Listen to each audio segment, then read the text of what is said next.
Hello friends, welcome to my channel study with Pragya. यदि आप लोग मेरी वीडियोस में न्यू हैं तो प्लीज़ वीडियो को पूरा एंड तक देखिएगा। चैनल को सब्सक्राइब कर लीजिए, बेल आइकन को प्रेस कर दीजिए, नोटिफिकेशन ऑन कर दीजिए ताकि मेरी सारी वीडियोस आप तक पहुंच सके।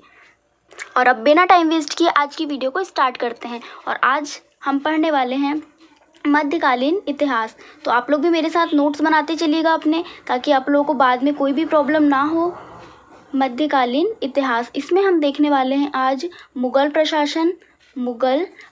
वहाँ की प्रशासन व्यवस्था कैसी थी, कैसा शासन चलता था, किसका शासन था, कौन क्या होता था, वो सब हम इस वीडियो में देखेंगे। तो इसका कब से कब तक माना जाता है? 1526 से 1857 तक ये माना जाता है। ठीक है, इसके पहले अब ये भी देख लेते हैं कि यहाँ पर सबसे पहले जो इस वंश की, ये हम पढ़ने वाले हैं मुगल प्रशासन। ठीक है, तो मुगल वंश की स्थापना किसने की थी? मुगल वंश की स्थापना किसने की थी? संस्थापक कौन था वहाँ का? ठीक है, तो मुगल वंश की स्थापना किसने की थी? तो ये की थी बाबर ने की थी। ठीक है, कब की थी? तो यहाँ पर लिख लीजिए 1526 में की थी। ये क्वेश्चन पेपर में ऐसे ही पूछ लेता है, वो सीधे डायरेक्टली यहाँ से ही आ जाते हैं। इसके बाद देखते हैं कि सबसे पहले उस टाइम बाबर को सबसे पहले किसकी उपाधि मिली? उपाधि तो किसकी मिली थी? बादशाह। किसकी मिली थी? बादशाह। और अब यहीं से हम अपना वीडियो इसको पूरा अच्छे से देखते हैं। अब हम यहाँ पर समझते हैं केंद्रीय प्रशासन में कि सबसे पहले क्या होता था। चलिए, तो आप लोग भी देखिए। अब साम्राज्य, फिर उसके बाद यहाँ पर आता था सूबा, जिसको सूबा कहते थे हम। ठीक है, अब ये क्या होता था? ये क्या, अब इनको भी देख लेते हैं। इसके बाद आता था यहाँ पर सरकार, साम्राज्य, सूबा, सरकार। उसके बाद यहाँ पर परगना। अब इनको भी हम डिटेल में पढ़ेंगे अभी। परगना के बाद यहाँ पर आएगा फिर क्या? गांव। तो चलिए, किसको क्या बोलते हैं वो देख लेते हैं। अब सूबे को क्या, उस टाइम सूबा जो था वो क्या कहलाता था? राज्य या प्रदेश। क्या कहलाता था? राज्य या प्रदेश। जो सरकार था वो क्या कहलाता था? जिला कहलाता था। और परगना जो था वो प्रखंड कहलाता था। क्या कहलाता था? प्रखंड कहलाता था। और गांव को ग्राम कहते थे। ठीक है, अब यहीं पर मुगल साम्राज्य की जो सबसे बड़ी इकाई थी वो कौन सी थी? तो ये भी आप लोग यहाँ पे लिख लीजिए कि सबसे बड़ी इकाई जो थी, सबसे बड़ी इकाई वो कौन सी थी? तो वो थी साम्राज्य। और सबसे छोटी इकाई यहाँ पर बॉक्स बना के लिख लीजिए। सबसे छोटी इकाई जो थी वो थी यहाँ पर गांव या गांव। सबसे छोटी इकाई क्या थी? यहाँ पर ग्राम थी इकाई की, मुगल साम्राज्य के टाइम। अब इसी में हम सबसे पहले यहाँ से देखते हैं कि साम्राज्य, एक एक को डिटेल में पढ़ेंगे। पहले देखते हैं साम्राज्य। ठीक है, इसको क्या? केंद्रीय प्रशासन। क्या बोलेंगे? केंद्रीय प्रशासन। तो इसमें क्या क्या होते थे? और इसके आगे ही हम क्या देखेंगे कि मीर आतिश किसको कहते थे, खाने समा, सद्र, उपसद्र, मीर बख्शी, सब कौन कहलाते थे। ठीक है, मुदस्सफी कौन थे, मीर बहारी, मीर खान, मीर बहर, ये सब अलग अलग नाम है। तो इनको भी हम अब डिटेल में पढ़ेंगे। और यदि गाइज इसके पहले आप लोगों ने वो वाली वीडियोस को नहीं देखे हैं हिस्ट्री की, आधुनिक भारत की, तो प्लीज़ उसको भी जाके देखिए। मैंने उसकी लिंक डिस्क्रिप्शन में दे रखी है। तो चलिए अब हम देख लेते हैं कि इसमें केंद्र प्रशासन में कौन मेन रहता था और कहाँ से ये स्टार्ट हुआ। तो इसका मेन रहता था बादशाह, जिसको हम राजा कहते हैं। क्या कौन रहता था? बादशाह, जिसको ये लिख लीजिए आप लोग, कंफ्यूज ना हो ताकि। बादशाह। अब इसको पढ़ते हैं। तो इसका जो कार्य रहता था, तो ये संपूर्ण शक्तियों का क्या होता था? ये संपूर्ण शक्तियों का एकाधिकारी होता था। इसके पास सारी शक्ति होती थी कि वो कुछ जो भी निर्णय लेना चाहता है, जो भी न्याय व्यवस्था देखना चाहता है जिस तरीके से, वो सारी शक्तियाँ इसके पास होती थी, बादशाह के पास। अब इसके नीचे कौन कौन काम करते थे? इसका जो मुख्य बादशाह भी वो ही कहलाता था। संपूर्ण शक्तियों का एकाधिकारी ये था। न्याय व्यवस्था इसके अंतर्गत आती थी। न्याय निर्णय जो भी लेना था, राजा ही सर्वोपरि होता था उस टाइम। अब सेकंड नंबर पर जो आएगा तो वो होगा मंत्री। इसके नीचे जो उनकी सेकंड नंबर पर होगा मंत्री। परिषद विरासत भी इसके अंतर्गत आती थी। देख लेते हैं, परिषद या विरासत, विजारत कहते थे वहाँ पर, क्या कहते थे, विजारत कहते थे। ठीक है, इसके अंतर्गत कौन कौन आता था, तो ये वकील, दीवान, वजीर, मीर बख्शी भी इसी के अंतर्गत आते थे। ठीक है, और इसके बाद फिर तीसरे नंबर पर जो होता था वो प्रधानमंत्री कहलाता था। प्रधानमंत्री, तो प्रधानमंत्री का कार्य क्या रहता था, और वो यहाँ पर एक क्वेश्चन ये भी बन जाता है कि सबसे पहले जो है प्रधानमंत्री के पद पर कौन बैठा। तो आप लोग यहाँ पर एक पॉइंट बना के लिख लीजिए कि जो बैरम खां वो सबसे पहले प्रधानमंत्री के पद पर बैठा था। तो ये वाला क्वेश्चन भी ऐसे ही पेपर में पूछ लेते हैं कि सबसे पहले कौन बैठा था प्रधानमंत्री के पद पर, तो बैरम खां बैठा था। इसके बाद इसके डिटेल में और देख लेते हैं कि अब जो प्रधानमंत्री का पद था वो किसके लिए था। तो यहाँ पर लिखिए आप लोग भी कि बादशाह के सबसे, यहाँ पर हमने देखे बादशाह कौन होता था, राजा होता था, और वो क्या बोल रहा है कि बादशाह के सबसे महत्वपूर्ण पद में कौन आ गया, प्रधानमंत्री आ गया। महत्वपूर्ण पद था किसका, प्रधानमंत्री का। जो वित्त कार्य होते थे उनको देखता था, उसकी सारी वित्त संबंधी जितनी भी महत्वपूर्ण शक्तियाँ थी, जितनी भी जानकारियाँ थी, वो कौन देता था, प्रधानमंत्री देता था। किसको देता था, बादशाह को देता था। ठीक है, इसी को ये शक्ति प्राप्त थी। इसके बाद चौथे नंबर पर हम देखेंगे मीर बख्शी। तो मीर बख्शी का जो पद था वो क्या कार्य करता था, कौन होता था, देख लेते हैं अब। तो ये जो मीर बख्शी है ये सेना विभाग का क्या होता था, प्रधान होता था। सेना या सैन्य विभाग का प्रधान होता था कौन, मीर बख्शी। किसके टाइम, जब यहाँ बादशाह वाला जो कार्य चल रहा था इसके टाइम उन लोगों ने सबकी अलग अलग सेना बांट दी थी। उसका प्रमुख होता था मीर बख्शी। ठीक है, सेना विभाग का प्रधान होता था। और क्या होता था, ये जितने भी संचालक, मतलब जितने भी जो भर्ती वहाँ की सेना में जो भर्तियाँ होती थी, वेतन का संचालन भी यही करता था। और उस टाइम घोड़े की संख्या अधिक थी, तो घोड़ों की सारी व्यवस्था कौन करता था, मीर बख्शी करता था।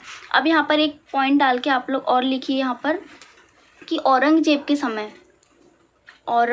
के समय, ये वाला पेपर में पूछ लेता है ऐसी कि ऐसे उठा के सीधे डायरेक्ट पेपर में यही पूछ लेगा कि औरंगजेब के समय में कौन था जिसने सबसे ज़्यादा दीवाने पद पर रहा। तो यहाँ पर असद खां, इसका नाम आता है असद खां, ये सबसे ज़्यादा मेन है। असद खां कब तक बैठा था, 31 वर्ष तक कहाँ बैठा था, दीवान के पद में बैठा था। कौन बैठा था, असद खां बैठा था। ठीक है, अब इसके बाद हम देख लेते हैं कि जो मीर बख्शी है वो यहाँ पर सेना विभाग का प्रधान तो होता था, परंतु वो सेनापति नहीं था। क्या नहीं था, वो सेनापति नहीं था। वहाँ पे सिर्फ जो, जैसे अपन यहाँ पे रक्षा मंत्री बोलते हैं, तो उस टाइम वैसे भी ये मीर बख्शी क्या था, रक्षा मंत्री था। इसके बाद अब 5वें नंबर पर देखते हैं। 5वें नंबर पर आएगा सद्र।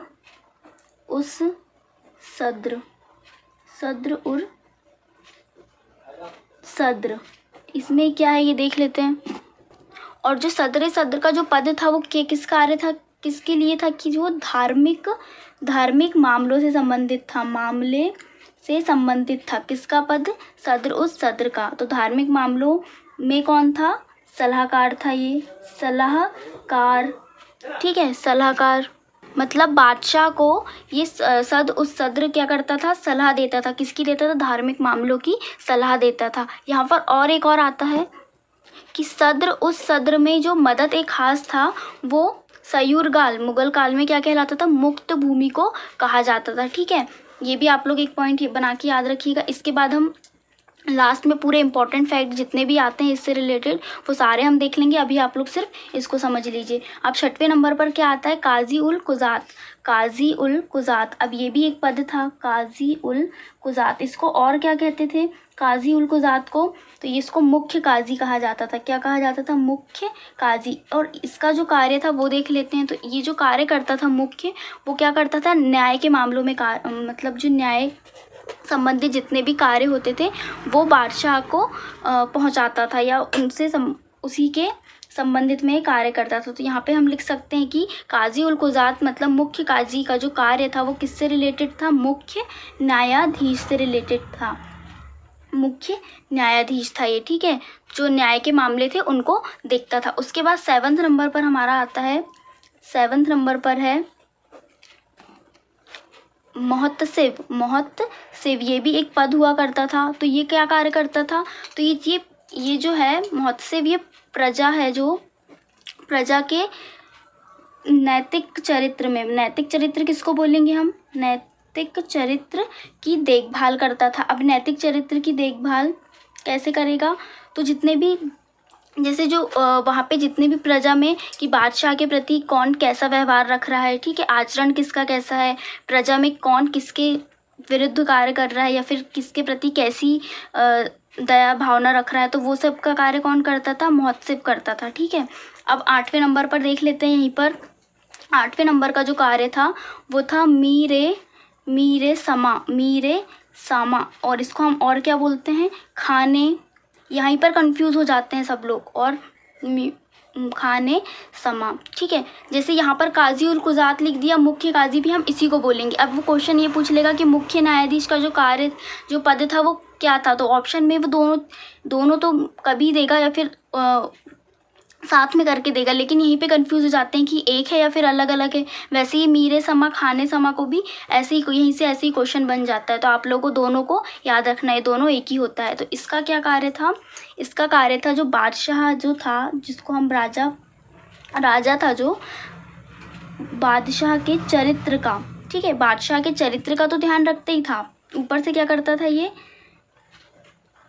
यहाँ पर खाने पीने की जो व्यवस्था थी, ठीक है, खाने पीने की, और हम क्या बोल सकते हैं, दैनिक जीवन की आवश्यकता की जो भी पूर्ति रहती थी वो कौन करता था, वो करता था मीरे समा या खाने समा, ठीक है। उनके परिवार की देखभाल यही करता था। और जो मतलब वजीफ़ा जो कहते हैं वो भी इसी को कहा जाता था, ठीक है।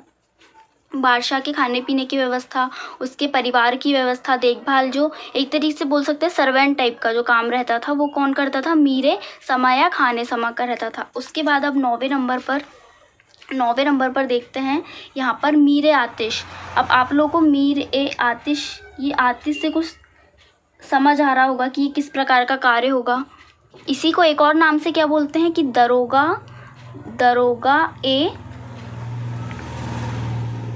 तोपखाना, दरोगा ए तोपखाना। अब आतिश से समझ में आ रहा, आतिशबाजी टाइप का, और तोपखाने से भी अब ये समझ में आ रहा। तो इसके भी दो नाम हैं, इसको भी एक ही उसमें कहा जाता है, परंतु अलग अलग तरीके से लिख लेते हैं कि मीरे आतिश भी इसी को बोलेंगे और दरोगा ए तोपखाना भी इसी को कहा जाता। तो इसका क्या कार्य था कि जो शाही तोपखाना था उस टाइम, यहाँ पर ये तोपखाने की बहुत ज़्यादा मात्रा में क्या थी, बोलना चाहिए कि प्रधानता भी थी, या फिर उस टाइम मुगलों के समय जो मेन बाबर था उसने भी सबसे ज़्यादा क्या किया, शाही तोपखानों का निर्माण करके रखा था, ठीक है। तो मीरे आतिश का जो है मेन, उसमें क्या आएगा, शाही तोपखाना, इसका ये कार्य होता था।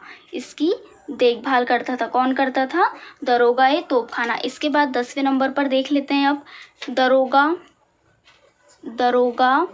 डाक चौकी। अब ये क्या व्यवस्था होती थी, ये कौन सा पद था, तो जैसे कि आपको समझ में आ रहा है, डाक चौकी मतलब कोई पत्र वाला ही सिस्टम होगा। तो गुप्तचर की जितनी भी सूचना रहती थी, गुप्तचर की क्या बोल सकते हैं, गुप्तचर की सूचना कौन देता था, दरोगा ए चौकी देता था, ठीक है। जितने भी चौकी पत्र जो भी आते थे या जो भी सूचनाएं देना पड़ता था तो वो कौन देता था, किसके माध्यम से, दरोगा डाक चौकी किसको देता था, बादशाह को देता था, ठीक है। अब 11वें नंबर पर यहीं पर एक और बनेगा, और ये वाला सबसे इम्पॉर्टेंट है, ये हमेशा ऐसी की ऐसी पेपर में पूछ लेता है। यूपीएससी पेपर में भी ऐसे ही क्वेश्चन आते हैं कि सरखत सरखत क्या है। तो यहाँ पर एक सबसे मेन इम्पॉर्टेंट है कि हमने जो पढ़े अभी मीर बख्शी, ठीक है, मीर बख्शी का क्या कार्य था कि वो सेना विभाग का प्रधान होता था, ठीक है, वो रक्षा मंत्री की तरह कार्य करता था। तो मीर बख्शी के द्वारा यहाँ पर एक पत्र साइन किया जाता था, मीर बख्शी के द्वारा साइन किया जाता था, सिग्नेचर करते थे वो किस में, पत्र लेन देन पत्र में करते थे। और वो पत्र कैसा था कि वो सेना का, जितनी भी सेना थी, सेना के वेतन का पत्र, ठीक है, सेना के वेतन, तो वेतन से संबंधित लिख लेते हैं, से संबंधित, तो जिनका जो वेतन देते थे वो सेना को, वो किसके द्वारा देते थे, मीर बख्शी के द्वारा देते थे। और इसको क्या कहा जाता था, इसको कहा जाता था सरखत कहा जाता था, ठीक है। अब क्वेश्चन यहाँ पे ऐसा बनता है कि मीर बख्शी द्वारा जो पत्र में सिग्नेचर होते थे या उसमें साइन किया जाता था, वेतन जो देते थे वो लोग, वो किसके द्वारा मतलब किस पद के द्वारा दिया जाता था, तो वो सरकत, ऑप्शन में सरकत आएगा तो आप लोगों को सरकत लगा के आना है। अब हम लोगों ने केंद्रीय प्रशासन वाला देख ली, साम्राज्य वाला पॉइंट देख ली। अब हम सेकंड में आते हैं सूबा, ठीक है, सूबा। अब ये क्या है, ये भी प्रांतीय प्रशासन है, ठीक है, प्रांतीय प्रशासन। अब यहाँ पर प्रांतीय प्रशासन क्यों बोला, क्योंकि सूबे को क्या कहा जाता है, प्रांत कहा जाता है, ठीक है। इसके बारे में जान लेते हैं। ये क्वेश्चन यहाँ पे स्टार बना के लिखिए आप लोग भी कि प्रांतों को सूबा कहा जाता था। क्या कहा जाता था, सूबा कहा जाता था। अब यहाँ पर एक बात और देखिए कि किसके टाइम में कितने सूबे हुआ करते थे, सूबे मतलब प्रांत, ठीक है। तो ये लोग ने लड़ाई युद्ध कर करके सारे को अपने तरफ कर लेते थे उस टाइम। तो अकबर के टाइम कितने प्रांत थे, अकबर, ये जैसा मैं लिख रही हूँ ना, ये वैसे का वैसे ही पेपर में पूछ लिया जाता है कि अकबर के टाइम कितने थे, कितने सूबे हुआ करते थे। तो अकबर के टाइम थे 15 सूबे, ठीक है, अकबर के टाइम कितने सूबे थे, 15 सूबे थे। और अबुल फजल ने जो वर्णन किया वो 12 सूबों का, ठीक है। इसके बाद ही वो दक्षिण भारत के क्षेत्र को जीत लिया, ठीक है। तो अकबर के समय कितने थे, 15 सूबे थे। उसके बाद फिर शाहजहाँ के समय कितने सूबे थे, तो शाहजहाँ के समय 18 थे। और औरंगजेब के समय कितने थे, औरंगजेब के समय कितने सूबे थे, तो ये 20। तो ये वाला भी ऐसे ही पूछ लेता है कि औरंगजेब के समय 20 थे, शाहजहाँ के समय 18 और अकबर के समय 15 सूबे थे। तो ये आप लोग को इसके ये याद रखना है कि कितने कितने थे। इसके बाद जो सूबे का जो मेन होता था वो कौन होता था, अब यहाँ से मेन पॉइंट चालू हुआ कि सूबे का जो मेन होता, जैसे हम राजा कहते, साम्राज्य में तो हमने देख लिया कि क्या होते थे, बादशाह जिसको हम राजा कहते हैं वो मेन होता था। लेकिन सूबे में कौन मेन होता था, सूबेदार होता था, जो कि सारे वहाँ की गतिविधियों को नज़र रखता था। या वहाँ का हेड कौन कहलाता था, सूबेदार कहलाता था। इसका जो प्रमुख था वो, ये सूबे का क्या होता था, अधिकारी होता था। सूबे का अधिकारी कौन होता था, सूबेदार होता था। सूबे का अधिकारी सूबेदार होता था। ये बादशाह के समान ही कार्य करता था, जैसा बादशाह वहाँ उस केंद्र में काम करता है वैसे ही सूबेदार यहाँ पे सूबे का अधिकारी होता था, ठीक है। इसके बाद हम सेकंड नंबर पर देख लेते हैं। अब क्या आएगा, दीवान आएगा। अब ये दीवान क्या है, दीवान, तो दीवान उस टाइम क्या है, वित्त मंत्री हुआ करता था। जो यहाँ पर लिखिए, सूबों में वित्त मंत्री, ये सब एक एक पॉइंट आप लोग, अधिकार, वित्त मंत्री, अधिकार, और क्या बोल सकते हैं, यह केंद्रीय, ये भी लिख ही लीजिए आप लोग, यह केंद्रीय दीवान के अधीन होता था, ठीक है, केंद्रीय दीवान के क्या होता था, अधीन होता था। इसके बाद अब तीसरे नंबर पर हमारा आएगा बख्शी। तो बख्शी का क्या कार्य होता था, वहाँ पर अभी हमने मीर बख्शी पढ़े, ठीक है। अब यहाँ पर क्या सूबे में क्या देखेंगे हम, बख्शी देखेंगे। तो इसका कार्य क्या होता था कि ये सूबों में जो थे वो सेना संबंधी, जितने भी सेना संबंधित जो कार्य हुआ करते थे वो सारे कौन देखता था, संबंधित कार्य कौन देखता था, बख्शी देखता था। तो यहाँ पर क्या बोलेंगे, सूबे में सेना से संबंधित जो प्रधान कौन था, बख्शी था। और जितने भी कार्य जो भी मेन रहते थे हेड के, वो कौन करता था, बख्शी करता था। अब हम सूबा पढ़ लिए। अब हम इसके बाद पढ़ेंगे सरकार। तो सरकार को उसने क्या बोला, जिला, ठीक है, सरकार को क्या बोला, जिला बोला। अब देखेंगे सरकार जिले में, ठीक है। तो यहाँ पर सब सूबेदार में प्रांत में जिसको हम सूबा कहते हैं, उसमें कौन मेन रहता था? सूबेदार रहता था। अब जिला और सरकार में कौन रहेगा यहाँ पर? तो ये आप लोग याद रखिए कि यहाँ पर फौजदार जो होता है वो यहाँ का मेन रहता था। तो ये क्या कार्य करता था कि जितने भी सरकार का प्रमुख, ठीक है, क्या रहता था? ये सरकार का प्रमुख रहता था। सरकार का प्रमुख मतलब जिले का प्रमुख रहता था। जिले का प्रमुख। इसका क्या था कि ये सैन्य जितने भी मतलब सेना संबंधी जितने भी कार्य थे वो ये देखता था, सैन्य अधिकार। और इसकी नियुक्ति कौन करता था? अब यहाँ पर ये क्वेश्चन बन जाता है कि फौजदार की नियुक्ति कौन करता था? जिला सरकार में फौजदार की नियुक्ति कौन करता था? तो इसकी नियुक्ति करते थे बादशाह। इसकी नियुक्ति कौन करते थे? बादशाह करते थे। बादशाह, जिसको हम राजा कहते हैं, बादशाह करता था, ठीक है। और ये किस किस काम आता था? तो यहाँ पर लिख लीजिए कि सरकार मतलब जिले में जितनी भी न्याय व्यवस्था है या फिर जितनी भी अलग अलग व्यवस्थाएं जो कि बादशाह के अंतर्गत आती हैं, शांति स्थापित करना और ये सब का कार्य कौन देखता था? फौजदार देखता था। इसके बाद यहाँ पर एक इम्पॉर्टेंट पॉइंट बन जाता है परगना। सेकंड नंबर पर क्या आएगा? परगना। अब ये क्या होते थे? परगना है ये। परगना ये क्या होते थे? तो यहाँ पर इम्पोर्टेंट में डाल के लिखिए कि सैन्य अधिकारी का प्रमुख होता था, ठीक है। परगना का प्रमुख अधिकारी है ना, प्रमुख अधिकारी। अब परगना क्या होता था? तो परगना का प्रमुख अधिकारी यहाँ पर लिखिए आप लोग सिखदार। जैसे यहाँ पर सरकार मतलब जिले का मेन कौन रहता था? फौजदार रहता था। वैसे ही परगने का मेन कौन रहता था? तो वो रहता था यहाँ पर सिखदार। अब हम देख लेते हैं गांव, जिसको हम क्या बोले? जिसको हमने क्या कहा? ग्राम, ठीक है, या ग्राम कहा जाता है। तो इसका जो मेन रहता था वो कौन?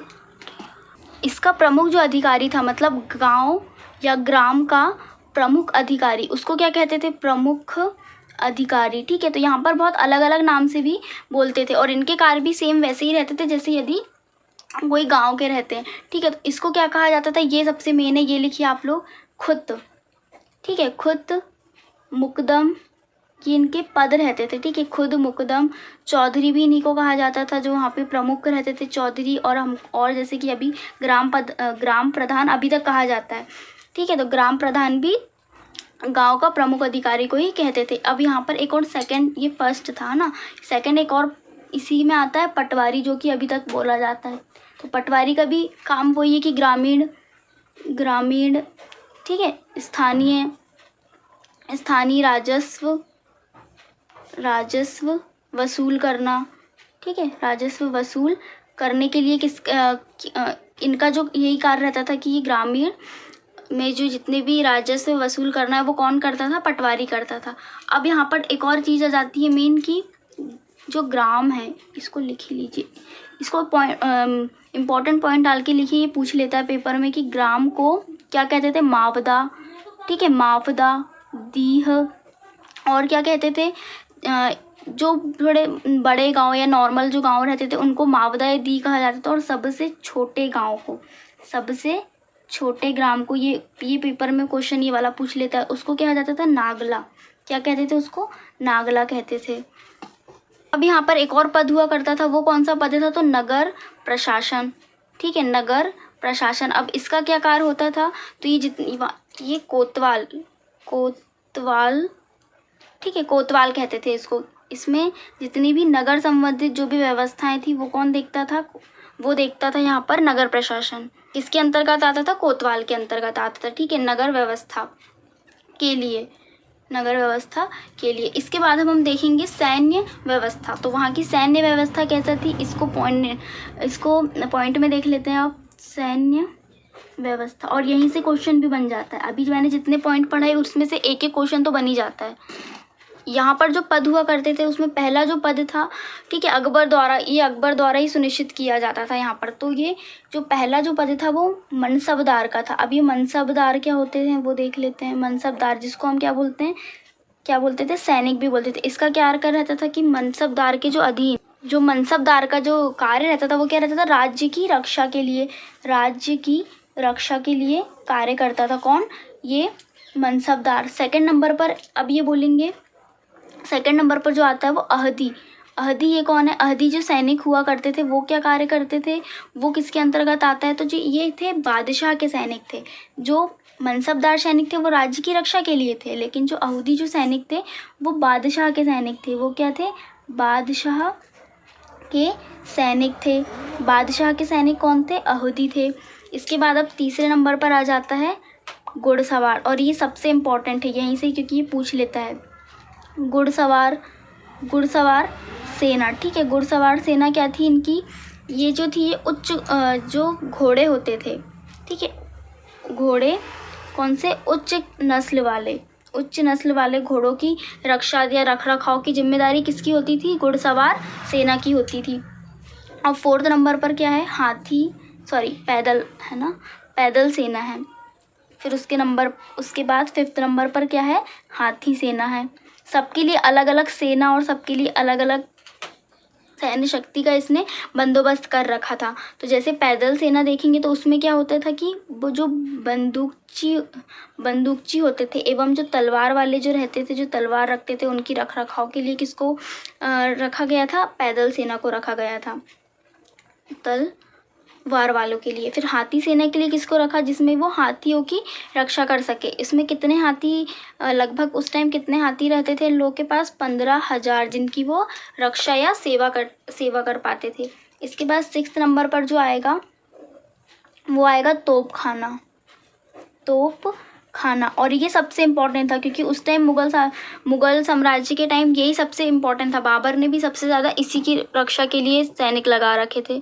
तो जो ये वाला जो पॉइंट है तोपखाना, ये क्या होता था? ये इसमें लिख सकते हैं कि मुगलों की सेना का सबसे महत्वपूर्ण पार्ट ही कौन सा था? वो था तोपखाना, ठीक है, तोपखाना। इसके बाद जो लास्ट में सेवन्थ नंबर पर आता है वो है नौसेना। तो ये नौसेना उसने बना तो रखी थी, परंतु इसका जो पूरा लेखा जोखा है या फिर जो भी है वो पूरा अच्छे से नहीं कर पाते थे, क्योंकि उतनी अच्छी सेना नहीं थी बोल सकते हैं, परंतु सेना बना रखी थी, ठीक है। तो यहाँ पर हम डैश लिख लेते हैं, उतना कुछ था नहीं ज़्यादा, क्योंकि समुद्री तट पर इन्होंने कोई सेना से कोई मुकाबला नहीं करे। जो पुर्तगालियों का सामना भी ये लोग नहीं कर पाए, परंतु थी, ठीक है, परंतु थी नौसेना लिख सकते हैं आप लोग। इसके बाद अब देख लेते हैं वित्त व्यवस्था। तो यहाँ की वित्त व्यवस्था कैसे थी? वित्त व्यवस्था, तो यहाँ पर क्या होता था? भू राजस्व। अब ये भू राजस्व जो आता है तो सबसे ज़्यादा बादशाह या राजा जो भी होता था वो इसी पर आधारित रहता था। किस पर? भू राजस्व पर। तो यहाँ पर क्या है? जो कृषि द्वारा, ठीक है, कृषि के द्वारा अब वहाँ की राज्य की जितनी आय आ रही है सबसे बड़ा स्रोत क्या होता था? कृषि होता था। किसके लिए?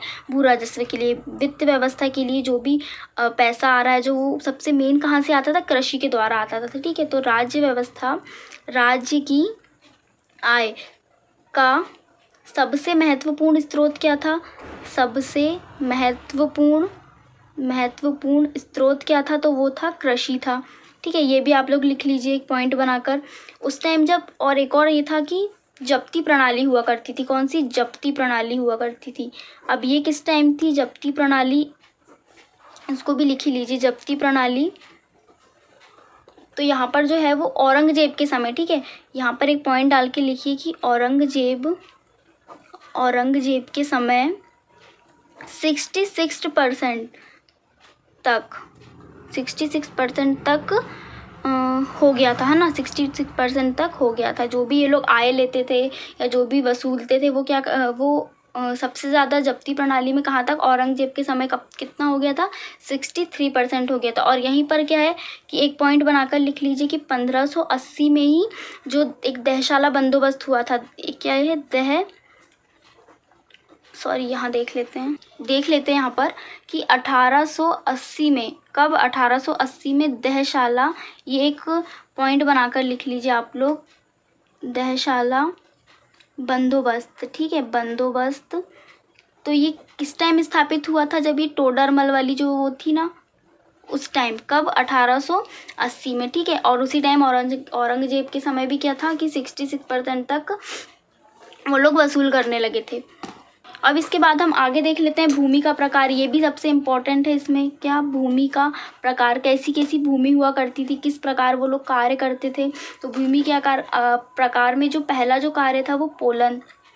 ठीक है, भूमि का जो प्रकार था उसमें पहला पोलन है। उसमें पोलन में क्या होता था, पोलन भूमि में जो प्रतिवर्ष इसमें कृषि होती थी। ठीक है, हर टाइम मतलब हर साल इसमें कृषि होती थी। जो दूसरी भूमि थी वो परती। अब ये परती भूमि क्या थी, तो इसमें 1 या 2 वर्ष के लिए, बस 1 या 2 वर्ष के बीच में कृषि होती थी। ठीक है, और इसमें ही कम टैक्स लगता था। यहाँ पर 1 या 2 वर्ष के बीच कृषि होती थी।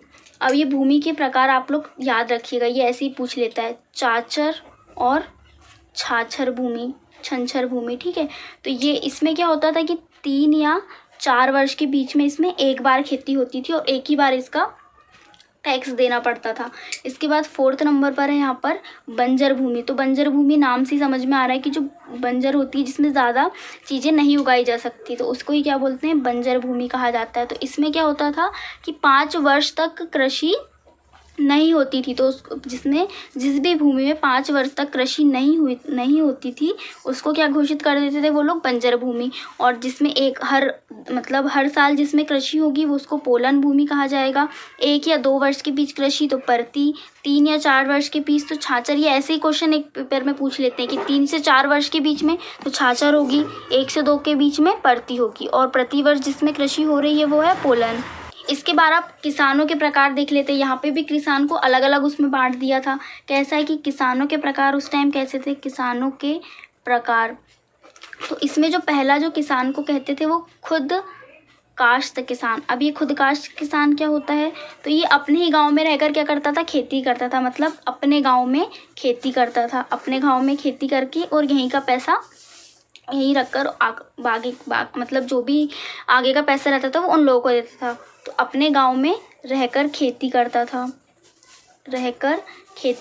सेकंड नंबर पर जो किसान है वो पाही काश्त।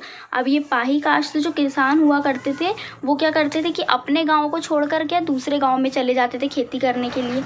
अपने गांव को छोड़कर दूसरे गांव में खेती करते थे। कौन? जो पाही काश्त किसान होते थे। और तीसरे नंबर पर जो किसान होते थे वो मुजारियन किसान होते थे। ये ऐसे ही नाम पूछ लेता है और इनके नाम आप लोग याद भी रखिएगा कि किसानों के प्रकार कितने प्रकार के होते थे, तो 3 प्रकार के होते थे। जो अपने गांव में करता था खेती वो खुद काश्त है, दूसरों के गांव में जो खेती करता था पाही काश्त, और जो मुजारिन किसान होते थे वो क्या करते थे, भूमि किराए पर दे देते थे या किराए पर ले लेते थे। ठीक है, तो भूमि जो किराया या ऋण, लिख लीजिए यहाँ पर, ऋण देकर करते थे। क्या करते थे? ऋण देकर करते थे कृषि। तो 3 प्रकार के किसान भी हमने देख लिए। अब एक बार और देख लेते हैं फिर से रिवीजन में कि जो मुगल साम्राज्य वो शुरुआत कब से हुई उसकी, 1526 से। ठीक है, उसका संस्थापक कौन रहा? बाबर रहा। अधिकतम जो मुगल जो थे वो कौन थे? तुर्क और सुन्नी मुसलमान थे। इसके बाद जो मुसलमान की जो शताब्दी है मुगल शासन की, ठीक है, तो ये जो शताब्दी की शुरुआत 18वीं शताब्दी से हुई और 19वीं शताब्दी के मध्य इसका समापन हो गया। अब इसके बाद आप लोग यहाँ पर इम्पॉर्टेंट पॉइंट, अब ये जो स्टार्ट हो रहा है ये सबसे ज़्यादा इम्पॉर्टेंट है। ये आप लोगों को हर एक पॉइंट इसका बिल्कुल लिख ही लेना है और आप लोग लिख ही लीजिए पेपर के लिए, तो वेरी वेरी इंपॉर्टेंट है ये। ठीक है, स्टार बनाकर। अब जो पहला है यहाँ पर वो क्या लिखिए आप लोग, अवर जहाँ। अब अवर जहाँ नसीब, ये क्या है? अवर जहाँ नसीब, तो ये है जो दरबार, मतलब दरबार है। दरबार अब किसको बोलेंगे कि वहाँ के जो भी, जैसे बादशाह हुआ, ठीक है, बादशाह कौन हुआ? राजा हुआ। अब वहाँ की जो जितनी भी रख रखाव की चीज़ें हैं या उनकी जो सैन्य संगठन जो लोग ने बना रखे थे उनकी देखभाल के लिए, या फिर बोल सकते हैं कि हर चीज़ में कितना कितना खर्चा कहाँ कहाँ हो रहा है उसकी देखभाल। ठीक है, और एक एक चीज़ का लेखा जोखा कौन रखता था? वो अवर जहाँ नसीब जो होता था वो क्या करता था, दरबार के दैनिक हर एक दिन का जो खर्चा होता था, कितना खर्च कहाँ कहाँ हो रहा है, खर्चा कहाँ कहाँ पर हो रहा है, दैनिक खर्चा का क्या करता था, लेखा जोखा रखता था। इसको हम लेखा जोखा बोल सकते हैं। कौन देखता था? वो लेखा जोखा वो देखता था अवर जहाँ नसीब। अब यहाँ से क्वेश्चन पूछ लेगा कि दैनिक खर्चा या लेखा जोखा उस टाइम कौन रखता था, तो अवर जहाँ नसीब रखता था। अब सेकंड नंबर पर देखते हैं। इसके बाद देखिए शूद्र उस शूद्र। अब यहाँ पर क्या हुआ, तो ये तो अपन पढ़ चुके हैं, ठीक है, लेकिन यहाँ पर भी एक पॉइंट ये बन के आता है कि मदत ए मास, या क्या बोल सकते हैं हम यहाँ पर, सयूर गाल। क्या बोल सकते हैं, सयूर गाल मुगल काल में कर मुक्त।